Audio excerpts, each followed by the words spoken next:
बड़ी खबर वाराणसी से है, जहां माइक में करंट आने से एक मासूम की मौत हो गई है। करंट लगने से 3 बच्चे झुलसे हैं। कीर्तन के दौरान ये बड़ा हादसा हुआ है।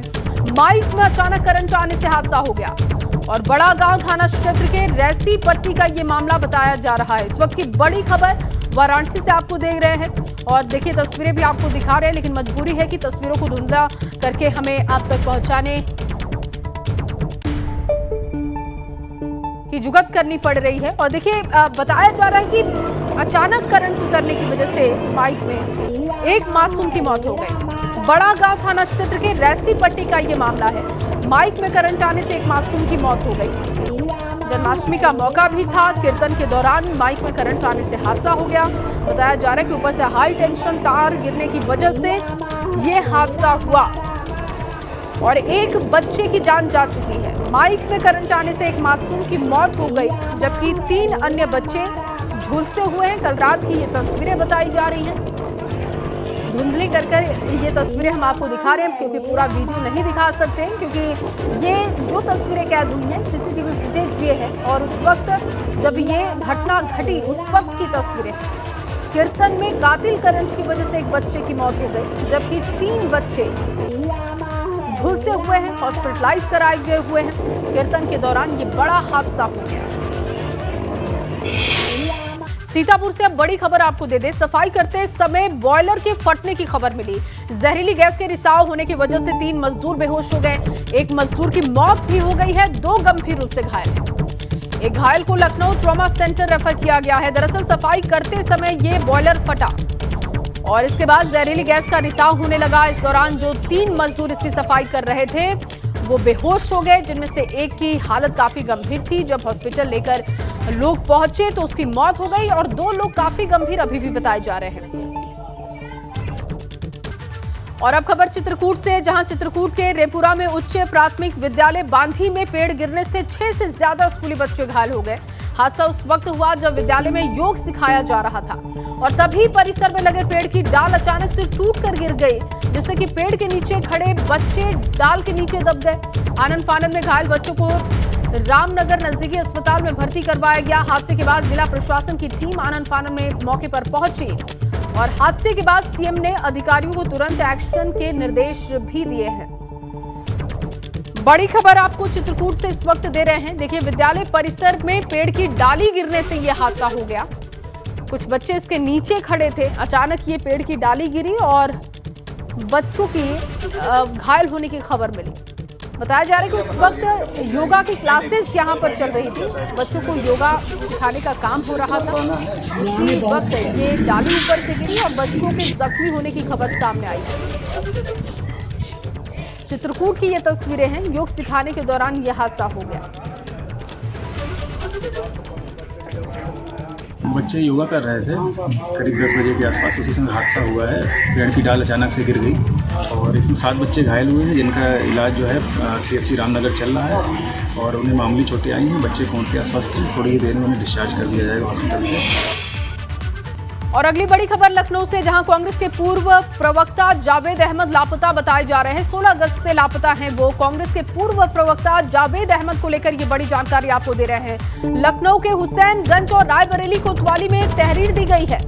जावेद अहमद की पत्नी और बेटे ने अलग अलग थानों में तहरीर दी है। जावेद ने हाल ही में दोबारा ज्वाइन की थी कांग्रेस और उनके लापता होने की खबर सामने आ रही है। ये बड़ी जानकारी आपको दे रहे हैं। 16 अगस्त से वो लापता है। विवेक त्रिपाठी मेरे सहयोगी जुड़ चुके हैं ज्यादा जानकारी के साथ। विवेक, क्या ये मामला बताया जा रहा है? जावेद अहमद के लापता होने की खबर है, तहरीर भी दी गई है, कुछ अब तक जानकारी लग पाई है उनके बारे में? जया, जावेद कांग्रेस के पूर्व प्रवक्ता तो थे ही, इसके साथ ही all India Muslim personal law board के प्रवक्ता भी थे। वर्तमान में वो बोर्ड के प्रवक्ता थे और 14 तारीख को रायबरेली से लखनऊ के लिए निकले थे। लखनऊ में यहाँ होटल में रुके और हुसैनगंज क्षेत्र में एक होटल है, वहां पर रुके थे और उसके बाद वो फैजाबाद जाने की बात कहकर निकले। 16 तारीख तक तो इनकी परिवार के लोगों से बात हुई, लेकिन 16 तारीख को ही शाम को इनके दोनों मोबाइल स्विच ऑफ हो गए और उसके बाद से कोई बातचीत नहीं हो पाई। परिवार वाले परेशान हो गए। उन्होंने यहाँ होटल में संपर्क किया। होटल से पता चला कि वो चेकआउट कर गए हैं। उसके पूरे दस्तावेज भी उन्होंने दे दिए, सीसीटीवी फुटेज भी दे दी, लेकिन अब उनका पता नहीं लग रहा है। इतने दिनों से छानबीन कर रहे हैं परिवार के लोग। उनकी पत्नी ने वहां रायबरेली में तहरीर दी है और यहाँ पर उनके बेटे ने तहरीर दी है हुसैनगंज कोतवाली ने। दोनों जनपदों की पुलिस उनकी तलाश कर रही है, लेकिन कोई भी सुराग नहीं मिल रहा है। क्योंकि कल देर शाम ही पुलिस एक्टिव हुई है। 15 अगस्त के जो कार्यक्रम चल रहे थे, उसके बाद जन्माष्टमी की तैयारियां, इस वजह से पुलिस ने उनको छानबीन करने की कोशिश की, सीसीटीवी फुटेज निकाले हैं, लेकिन कोई भी ऐसी सस्पेक्टेड बात फिलहाल अभी तक पुलिस को नहीं मिली है। मोबाइल फोन स्विच ऑफ है, कहीं कोई वो हादसे का शिकार तो नहीं हो गए हैं या उनके साथ कोई अनहोनी हो गई है, इस तरह की आशंकाएं जताते हुए पुलिस उनकी तलाश कर रही है। और मोबाइल का जो आखिरी लोकेशन है वो फाइंड आउट किया जा रहा है कि आखिरी लोकेशन उनके मोबाइल की कहाँ थी। सर्विलांस टीमों को लगाया गया है इसके लिए। आखिरी लोकेशन मिलने के बाद पुलिस वहीं से अपनी छानबीन शुरू करेगी जहां पर उनकी लास्ट लोकेशन पाई जाएगी। तो फिलहाल अभी पुलिस ने इसमें कोई कार्रवाई जो एफआईआर वगैरह होती है गुमशुदगी की वो तो दर्ज नहीं की है। ठीक है विवेक, बहुत शुक्रिया आपका तमाम जानकारी के लिए, तमाम अपडेट के लिए। तो देखिए, जावेद अहमद को लेकर अब जानकारी जुटाई जा रही है और लोकेशन पता करने की कोशिश में पुलिस है। और अगली बड़ी खबर आपको दे दें, सीएम योगी की भ्रष्टाचार के खिलाफ जीरो टॉलरेंस नीति का असर दिखाई दे रहा है। दरअसल लखनऊ के शकुंतला विश्वविद्यालय में नियुक्ति के समय धांधली पर बड़ा एक्शन हुआ। विश्वविद्यालय के 6 शिक्षकों और 1 विधि अधिकारी बर्खास्त किए गए। ये सारी नियुक्तियां पूर्व कुलपति निश्चित राय के समय में हुई थी। पूर्व कुलपति निश्चित राय को बर्खास्त किया जा चुका है। यूनिवर्सिटी के सामान्य परिषद के अध्यक्ष सीएम योगी आदित्यनाथ हैं। और आपको बताएं कि पूर्व कुलपति प्रोफेसर निश्चित राय पर एफआईआर की सिफारिश की गई है। विश्वविद्यालय की जो कार्य परिषद की बैठक हुई थी उसमें यह फैसला हुआ है। तो लखनऊ के शकुंतला विश्वविद्यालय में धांधली पर यह बड़ा एक्शन हुआ है। आपको बताएं कि विश्वविद्यालय के 6 शिक्षक, 1 विधि अधिकारी जिनकी बर्खास्तगी के लिए एक्शन हो चुका है। ये सारी नियुक्तियां पूर्व कुलपति ने की थी और निश्चित राय इनका नाम बताया जा रहा है जिन्होंने ये नियुक्तियां की थी। और अब तक जो जानकारी मिली है, जांच में जो बातें सामने आई हैं, उसके आधार पर ये एक्शन हुआ है। और प्रोफेसर निश्चित राय के खिलाफ अब एफआईआर की सिफारिश की गई है। विश्वविद्यालय की जो कार्य परिषद की बैठक हुई थी उसमें ये बड़ा फैसला हुआ है। आपको बताएं कि यूनिवर्सिटी के सामान्य परिषद के अध्यक्ष मुख्यमंत्री योगी आदित्यनाथ। अगली बड़ी खबर मेरठ से है, जहां नकली स्टेरॉयड और फूड सप्लीमेंट की सूचना पर छापा पड़ा। छापेमारी में अब तक 50 लाख से ज्यादा के नोट बरामद किए गए। तहखाने से निकल रही है नोटों की गड्डियां। कई थानों की फोर्स मौके पर मौजूद है, जानकारी जुटा रही है। कंकरखेड़ा थाना इलाके की भोला रोड का ये मामला बताया जा रहा है। बड़ी खबर इस वक्त आपको दे रहे हैं। देखिए, तहखाने से निकल रही हैं नोटों की गड्डियां, इस बात की जानकारी है। कई थानों की फोर्स मौके पर मौजूद है इस वक्त। सनुज मेरे सहयोगी जुड़ चुके हैं फोन लाइन पर। नकली स्टेरॉयड और फूड सप्लीमेंट्री की सूचना पर यह छापा पड़ा। सनुज, क्या इस वक्त अपडेट है? 50 लाख से ज्यादा के नोट भी अब तक बरामद हो चुके हैं। देखिए, मैं आपको बताना चाहूंगा कि नकली फूड सप्लीमेंट और नकली स्टेरॉइड की सूचना पर लगातार जो छापेमारी है वो चल रही है।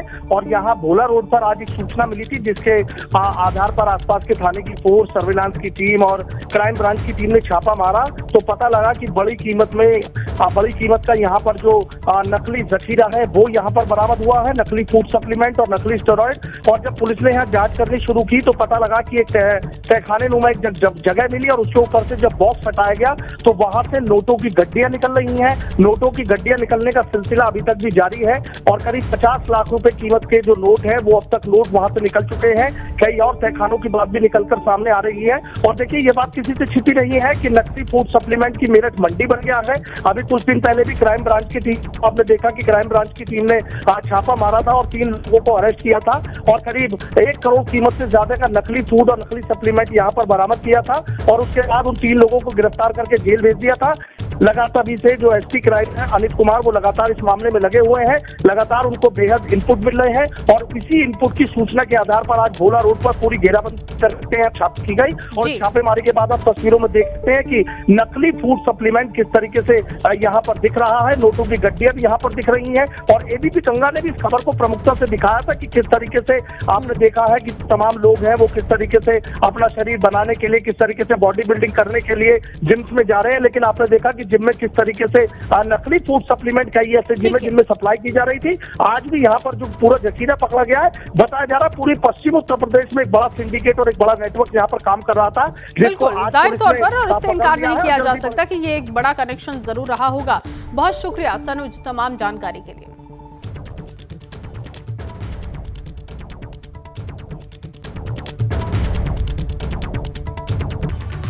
और सबसे पहले संगम नगरी की बात करेंगे, जहां संगम नगरी प्रयागराज में गंगा और यमुना दोनों ही नदियों में आई बाढ़ और अब लोगों के लिए बड़ी मुसीबत का सबब बनती जा रही है। बाढ़ का पानी अब तमाम रिहायशी बस्तियों और गांवों में दाखिल होने लगा है और कई सड़कें और रास्ते बाढ़ के पानी में समा भी चुके हैं। हजारों की संख्या में लोग प्रभावित हो रहे हैं। जलस्तर लगातार बढ़ने से लोगों की मुसीबतें बढ़ती जा रही हैं।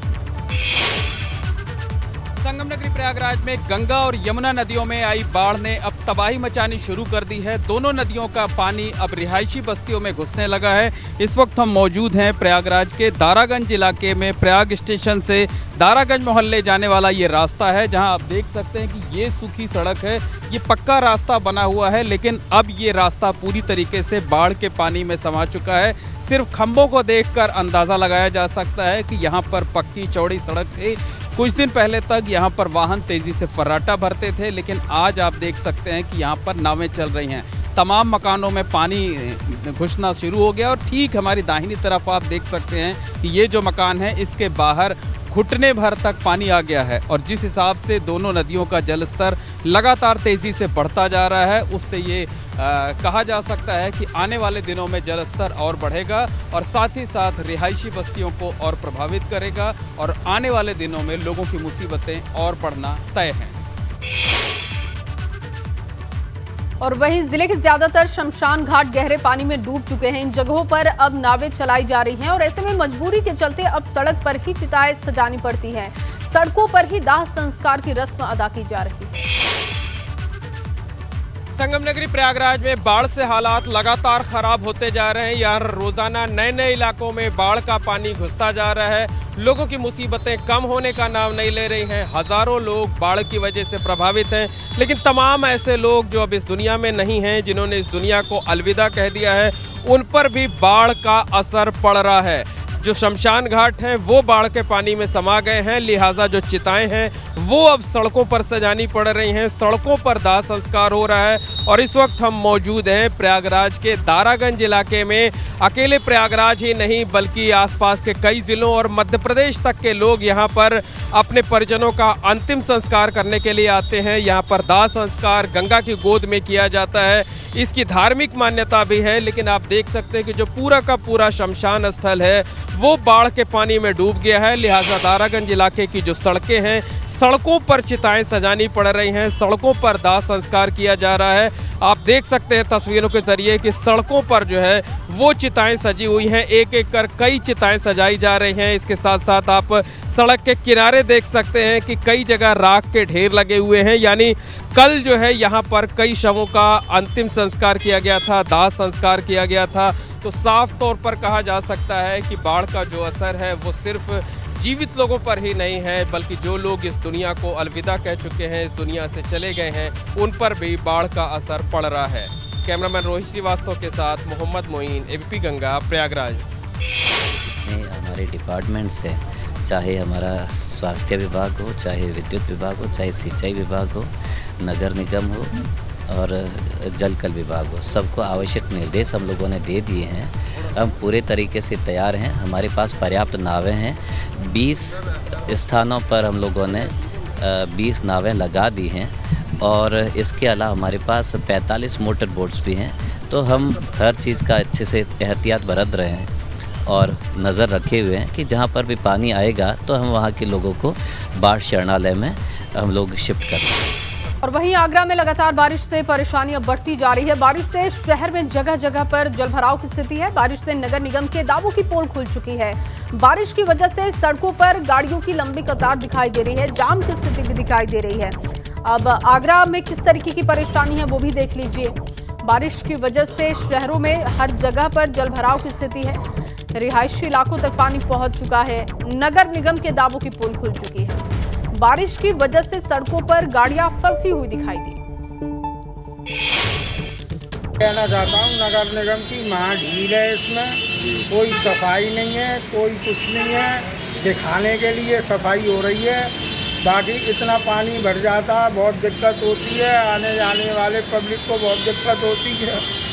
और नगर निगम का कोई भी कर्मचारी किसी से कहो कि भाई ये कूड़ा अटका हुआ है, इसे फेंक दो, कोई नहीं फेंकता है। मेरठ से दे जहां नकली स्टेरॉयड और फूड सप्लीमेंट की सूचना पर छापेमारी पड़ी। छापेमारी में अब तक 50 लाख से ज्यादा के नोट बरामद हो चुके हैं और तहखाने से निकल रही है नोटों की गड्डियां। और देखिए तस्वीरें आपको दिखा रहे हैं, तस्वीरें हमने आपके सामने रख दी हैं। कई थानों की फोर्स इस वक्त मौके पर मौजूद है।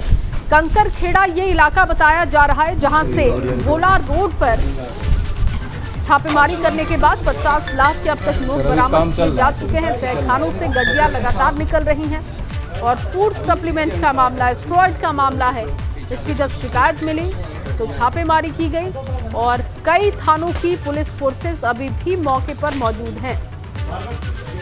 दस्तावेजों को खंगाला जा रहा है, कनेक्शन को खंगाला जा रहा है। कब से ये सब काम चल रहा था, इसकी जानकारी जुटाई जा रही है। एक्सक्लूसिव तस्वीरें लगातार आप देख रहे हैं।